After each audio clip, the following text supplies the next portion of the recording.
স্বামীজির বাণী ও রচনা থেকে আত্মা।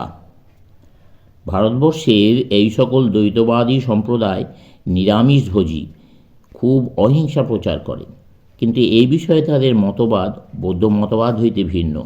আপনি যদি একজন বৌদ্ধ মতাবলম্বীকে প্রশ্ন করেন, আপনি কেন পশু হত্যার বিরুদ্ধে প্রচার করিতেছেন, তাহলে তিনি উত্তর দেবেন, প্রাণী হত্যা করিবার কোনো অধিকার আমাদের নাই।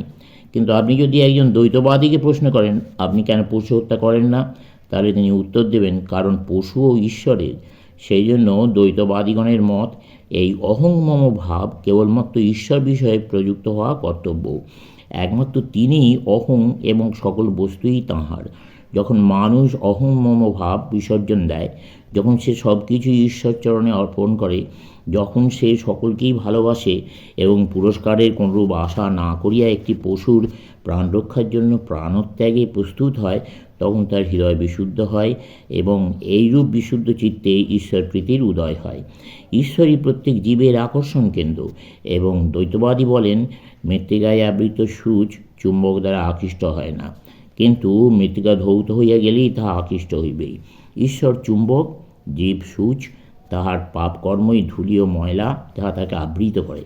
জীব বিশুদ্ধ হইলেই স্বভাবজ আকর্ষণ বলে ঈশ্বরের নিকট আসিবে, ঈশ্বরের সহিত অনন্তকাল বিরাজ করিবে, কিন্তু চিরকাল ঈশ্বর হইতে সে পৃথক হইয়াই থাকিবে। পূর্ণতাপ্রাপ্ত জীব ইচ্ছে অনুসারে যে কোনো রূপ ধারণ করতে পারে।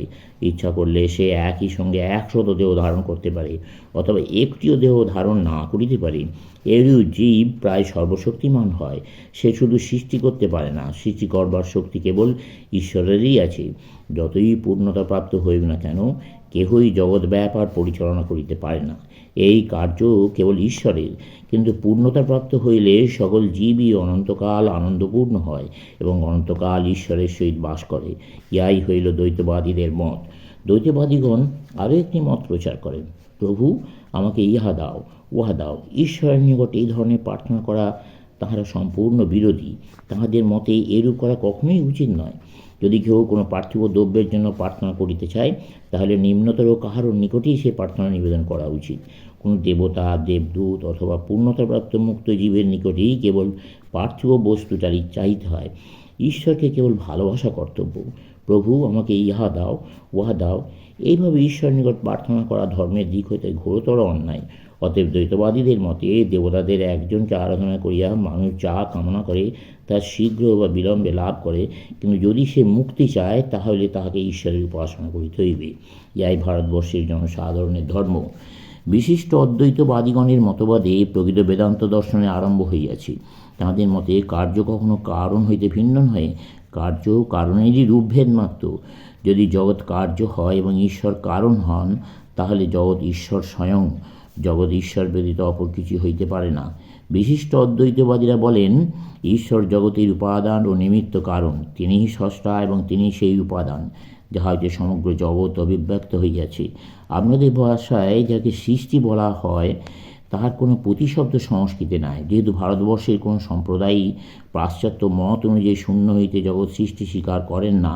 মনে হয় এক সময় এই মতবাদের সমর্থক কয়েকজন ছিলেন, কিন্তু তাহাদের মতবাদ অতি শীঘ্রই নিরাকৃত হইয়া যায়। বর্তমানে আমি এমন কোনো সম্প্রদায় জানি না যাহারা এই মতবাদে বিশ্বাসী। সৃষ্টি বলিতে আমরা বুঝি যাহা পূর্ব হইতেই আছে, তাহারই বহিঃপ্রকাশ। এই সম্প্রদায়ের মত অনুসারে সমগ্র জগৎ স্বয়ং ঈশ্বর, তিনিই জগতের উপাদান।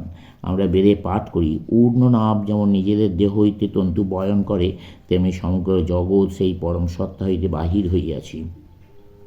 কাজ যদি কারণের রূপান্তর হয়, তাহলে প্রশ্ন ওঠে, যিনি জড় নন, যিনি নিত্য চৈতন্য স্বরূপ, সেই ঈশ্বর হইতে কীরূপে জড় ও অচেতন জগৎ সৃষ্টি হইতে পারে? যদি কারণ শুদ্ধ ও পূর্ণ হয়, তাহলে কার্য অশুদ্ধ ও অপূর্ণ হয় কি করিয়া? এ বিষয়ে বিশিষ্ট অদ্বৈতবাদী কি বলেন? তাদের মতবাদ একটু অদ্ভুত। তাহারা বলেন, ঈশ্বর, জীব ও জগৎ এই তিনটি ভাব বা সত্তা অভিন্ন। ঈশ্বর যেন আত্মা, জীব জগৎ তার দেহ। যেমন আমাদের দেহ আছে, আত্মাও আছে, তেমনি সমগ্র জগৎ এবং সকল জীবই ঈশ্বরের দেহ এবং ঈশ্বর সকল আত্মার আত্মা। এইরূপে ঈশ্বরই জগতের উপাদান কারণ। দেহ পরিবর্তিত হইতে পারে, তরুণ বা বৃদ্ধ হইতে পারে, সবল বা দুর্বল হইতে পারে, কিন্তু তাতে আত্মার কোনো পরিবর্তন হয় না। আত্মা সর্বদাই সেই চিরন্তন সত্তা যাহা দেহের ভেতর দেয়া প্রকাশিত হয়। দেহ আসে যায়, কিন্তু আত্মার কোনো পরিবর্তন নাই। তেমনি জগৎ, সমগ্র জগৎ পরমেশ্বরের দেহ, এবং সেই অর্থে জগৎ স্বয়ং ঈশ্বর। কিন্তু জাগতিক পরিবর্তনে ঈশ্বর পরিবর্তিত হন না। এরই উপাদান হইতেই তিনি জগৎ সৃষ্টি করেন, এবং একটি কল্পের শেষে তাহার দেহ সূক্ষ্মতর হইয়া যায়, সংকুচিত হয়। আরেকটি গল্পের প্রারম্ভে তাহা আবার প্রসারিত হয়, এবং তাহা হইতে এই সকল বিভিন্ন বিশ্বে প্রকাশিত হয়। দ্বৈতবাদী বা বিশিষ্ট অদ্বৈতবাদী উভয়ে স্বীকার করেন আত্মাই স্বভাবতই শুদ্ধ, কিন্তু সকর্মদোষে অশুদ্ধ হইয়া পড়ে। দ্বৈতবাদীগণ অপেক্ষা বিশিষ্ট অদ্বৈতবাদীগণ আরও সুন্দরভাবে এই তত্ত্বটি প্রকাশ করেন। তাঁরা বলেন, জীবের শুদ্ধতা এবং পূর্ণতা সংকুচিত হইয়া পড়ে এবং পুনরায় বিকশিত হয়। আমরা বর্তমানে আত্মার এই স্বভাবগত জ্ঞান, শুদ্ধতা ও শক্তি পুনঃপ্রকাশিত করিবার জন্যই চেষ্টা করিতেছি। আত্মার বহু গুণ আছে, কিন্তু এই জীবাত্মা সর্বশক্তিমান ও সর্বজ্ঞ নয়।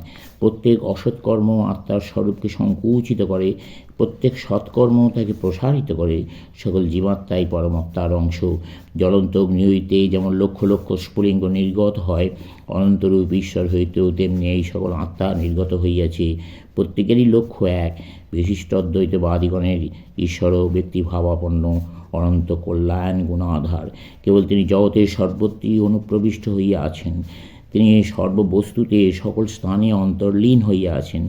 যখন শাস্ত্র বলেন ঈশ্বরই সব, ইহার অর্থ এই যে ঈশ্বর সর্ববস্তুতে অনুপ্রবিষ্ট হইয়াছেন। তিনি যে দেওয়াল হইয়াছেন তাহা নয়, তিনি দেওয়ালের মধ্যে নিহিত হইয়া আছেন। পৃথিবীতে এমন একটি ক্ষুদ্রতম অংশ, এমন একটি অণুপরমাণু নেই যাহাতে তিনি নাই। সকল জীবাত্মায় সসীম, তাহারা সর্বব্যাপী হয়। যখন তাহাদের শক্তি বিকশিত হয় এবং তাহারা পূর্ণতা লাভ করে, তখন তাদের আর জন্ম মৃত্যু থাকে না। তারা ঈশ্বরের সহিত অনন্তকাল বাস করিতে থাকে ক্রমশ।